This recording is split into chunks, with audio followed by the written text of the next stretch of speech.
Hello people, comment ça va? J'espère que vous êtes en tip-top shape. Nous autres, on est un peu fatigués. Dans le fond, aujourd'hui, on a passé la journée à tourner avec TFO. On a commencé quand même très tôt ce matin. Il était 8h AM. On a terminé vers 4h30. Là, il est 5h30. On a fait un petit power nap en arrivant à l'hôtel. Et là, pour la vidéo du jour, on s'est dit qu'on allait répondre à une question que plusieurs d'entre vous nous avez posée depuis qu'on a publié la vidéo dans laquelle on annonce nos prochaines destinations pour le reste de l'année 2019. Et cette question-là, c'était comment vous avez fait pour trouver des si bons deals pour vos billets d'avion? Parce que j'avoue, on a mentionné des prix qu'on a payés. C'était très bas et on n'a pas vraiment été en détail dans le comment on a fait pour trouver ces prix de billets d'avion-là. Fait qu'aujourd'hui, je veux vous amener dans mon ordi puis vous montrer un peu la procédure que j'ai faite pour trouver nos billets. Alors comme vous savez, il y a quelques destinations qui s'en viennent. Premièrement, on s'en va en Italie. Ensuite, on doit aller à Orlando et ensuite, on s'en va en Australie. Alors, on avait quelques billets d'avion à acheter. Je vais vous montrer comment j'ai procédé. Plus tôt cette année, on a fait une vidéo dans laquelle on vous montrait quel site internet on utilisait pour faire nos recherches de billets d'avion. On vous a aussi donné quelques astuces qu'on utilise pendant nos recherches. Et le site qu'habituellement on utilise, c'est Skyscanner. Mais là, cette fois-ci, on a utilisé un site différent. En fait, j'ai trouvé un site qui s'appelle fairboom.com et je l'ai trouvé en fait via Skyscanner. Mais je suis allé passer un peu de temps sur le site comme tel pour faire des recherches puis j'ai été vraiment surpris. La première chose que j'ai faite avant même de faire quoi que ce soit, c'est j'ai fait une petite recherche Google pour m'assurer que le site était 100% legit et que c'était pas une fraude ou quoi que ce soit. Alors dans Google, j'ai tapé Fairboom Reviews et le premier site qui m'est apparu, c'est trustpilot.com, qui est un site en soi qui héberge des témoignages pour justement nous laisser savoir si un site ou même une entreprise est 100% réel. Puis ce que j'ai trouvé avec mes recherches, c'est que sur 1403 avis, Fairboom avait une cote de 4 étoiles,7. Alors déjà là, je savais que c'était un site que je pouvais faire confiance. Alors j'ai entamé mes recherches comme je le fais habituellement, from Montréal to Rome. J'ai mis une date approximative qui était le 5 octobre. Pour le retour, j'avais choisi novembre, alentour du 14 et 2 personnes et search flights.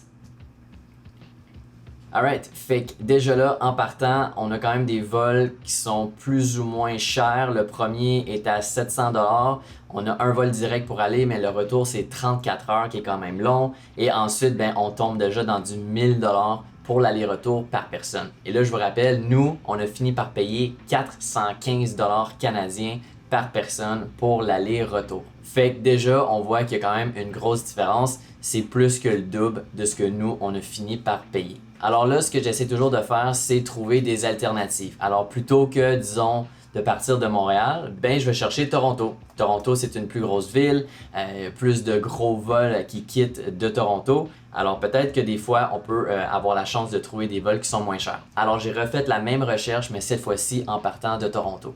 Et là, boum, on a quand même un super bon vol ici. C'est 2 vols directs, aller-retour pour 700$ par personne, ce qui nous vient à 1400$. Fait que déjà en soi, c'est quand même pas si mal. Mais encore, par rapport à ce que nous on a trouvé, c'est 300$ de plus par personne, ce qui veut dire que c'est un 600$ de plus au total. Fait que là, j'ai eu comme un flash. Je me suis dit, OK, qu'est-ce qui arrive si plutôt que de partir de Toronto, on partirait de New York. New York est un énorme aéroport. On cherche les mêmes dates, on change rien. Search flights et on va voir ce que ça va donner. Et là, boum! On trouve un vol à 445$ par personne. C'est des vols aller-retour direct. Et là, déjà là, je me dis, OK, wow, partir de New York, c'est vraiment moins cher. Puis si on regarde sous les flight details, en plus, avec cette compagnie aérienne-là, tu as un bagage enregistré gratuitement par personne, ce qui veut dire qu'on n'a pas d'excès à payer au moment de la réservation. Là, le seul truc pour nous, c'est qu'après notre voyage en Italie, on devait se rendre aussi à Orlando. Fait que j'ai dû un petit peu modifier ma recherche. Alors, j'ai ajouté un multi-city. J'ai ajouté Rome,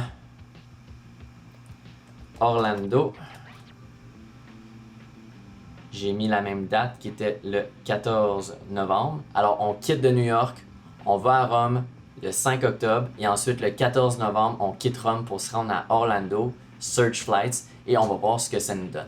Là, je savais déjà que habituellement en faisant un aller-retour des mêmes aéroports, ça coûte souvent moins cher, mais je voulais quand même tenter ma chance parce que si on devait revenir à New York, il fallait quand même qu'on se rende à Orlando par la suite. Alors, qu'est-ce qui était plus logique? Revenir à New York et ensuite s'acheter un autre billet d'avion pour aller à Orlando ou faire directement Rome-Orlando? C'est ce que j'ai tenté d'évaluer. Là, présentement, mon prix est 916 $ par personne. Ce qui veut dire que pour faire New York, Rome, Orlando, ça me coûte 500 $ de plus par personne. Honnêtement, dans cette situation-ci, ça serait plus logique de faire l'aller-retour JFK, Italie, et ensuite de s'acheter un autre billet d'avion vers Orlando. Mais pour une raison quelconque, quand j'ai fait mes recherches, j'ai trouvé le super deal à 415 $. Ça veut donc dire que j'ai quand même été très chanceux dans mes recherches quand j'ai fait la réservation.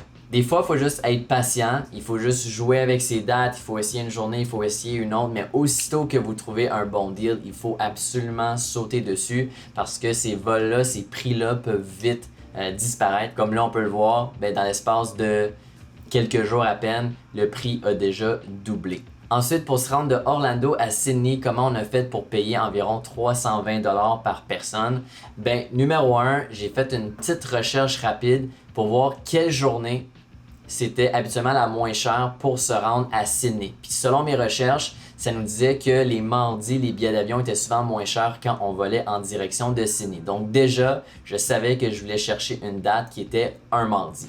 Ensuite, MJ, elle, s'était souvenu que un vol de Hawaï, donc Honolulu, jusqu'à Sydney était souvent moins cher. Et j'ai fait le test. Dans le fond, on a fait des recherches à partir de LA, à partir de San Francisco, qui sont tous les deux sur la côte ouest américaine en Californie. Puis, comme de fait, les vols étaient quasiment le double que si on partait de Honolulu. Mais là, il faut qu'on parte de Honolulu, ce qui veut dire qu'il faut qu'on se rende à Honolulu. Fait que pour ça, ce qu'on a fait, c'est que j'ai utilisé les points sur notre carte de crédit. Nous, on utilise une CIBC Ventura. Je pense que la carte coûte environ 150 $ par année. Mais honnêtement, niveau points et billets d'avion, c'est fantastique. Avant, on était avec Aéroplan. Puis je peux dire avec confiance que Aéroplan, c'est vraiment de la comparativement à cette nouvelle carte ici. Pourquoi? À toutes les fois que tu magasines des billets d'avion sur Internet, il y a toujours des taxes que tu dois payer. Avec Aéroplan, tu ne peux pas utiliser tes points pour payer ces taxes-là. Il faut vraiment que tu les débourses de ta poche. Tandis qu'avec cette nouvelle carte de crédit-là qu'on a, les points, ils couvrent les taxes aussi. Ce qui veut dire qu'on avait 70 000 points environ. Puis pour se rendre à Honolulu de Orlando, ça en coûtait genre 73 000. Ce qui veut dire qu'il nous manquait 3 000 points pour avoir notre vol 100% gratuit. Alors dans ces situations-là, tu peux tout simplement débourser la balance. Tu peux acheter les points qui te manquent pour payer le reste de ton billet d'avion. Fait qu'on a payé avec 70 000 points et on a payé la balance qui était 20 $ au total, donc 10 $ par personne. Fait qu'en gros, c'est comme ça qu'on a trouvé nos billets d'avion pour vraiment pas cher. Encore une fois, on se rend de New York en Italie à Orlando, à Honolulu et ensuite à Sydney pour seulement 700 $ par personne.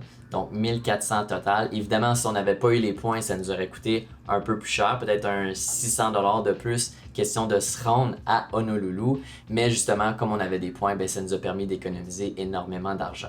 Quand vous faites vos recherches, gardez aussi en tête qu'il y a des saisons qui sont beaucoup plus achalandées. Alors les saisons plus touristiques comme juillet, août, habituellement, ça va coûter plus cher parce que tout le monde veut voyager ces dates-là. Donc les compagnies aériennes montent leur prix. C'est certain que nous, octobre, novembre, c'est quand même un low season. C'est après l'été et c'est encore un mois avant les fêtes. Donc, il y a moins de gens qui voyagent à ces moments-là. Donc, c'est certain que c'est plus facile à trouver des deals aussi. Mais je dirais que l'important, c'est de vraiment juste essayer, tester différentes combinaisons de dates, essayer de trouver peut-être des aéroports à proximité où vous savez que ça va peut-être vous coûter moins cher pour voyager. Là, dans ce cas-ci, oui, il faut qu'on se rende à New York, j'avoue, mais si on fait par exemple un ride share, ça va nous coûter peut-être 50-60 $ par personne, fait qu'un 120 $ au total pour se rendre à New York.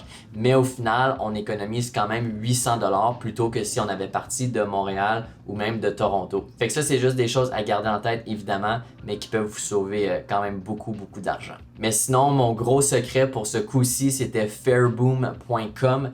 Quand j'ai fait mes recherches sur Skyscanner, ben, le vol que je voyais dans Fairboom, je le voyais pas ailleurs. Fait que je sais pas pourquoi il apparaissait là et non ailleurs, mais j'ai sauté sur l'opportunité tout de suite, on a booké, puis ben, comme vous le savez, ben, on n'a pas payé très cher pour ces vols-là. Je tiens à préciser aussi que c'est pas des vols directs, on a été flexible là-dessus. De New York à Rome, c'est 11 heures au lieu de 8h30, on a un stop à faire à Paris. Et pour le retour donc de Rome à Orlando, on a 2 arrêts, c'est un 18 heures total.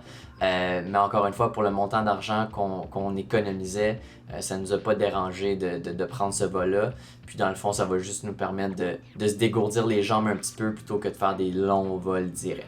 Fait que that's it guys, c'est comme ça qu'on a réservé nos billets d'avion. J'espère que ça répond à vos questions. Si vous en avez d'autres, ben n'hésitez pas de poser ça dans les commentaires. Laissez un like sur la vidéo sur notre page si ce n'est pas déjà fait. Puis dans les commentaires, dites-moi comment est-ce que vous procédez pour réserver vos billets d'avion. Est-ce que vous avez un site magique ou même est-ce que vous avez une agente de voyage ou un agent de voyage qui vous aide à faire vos réservations.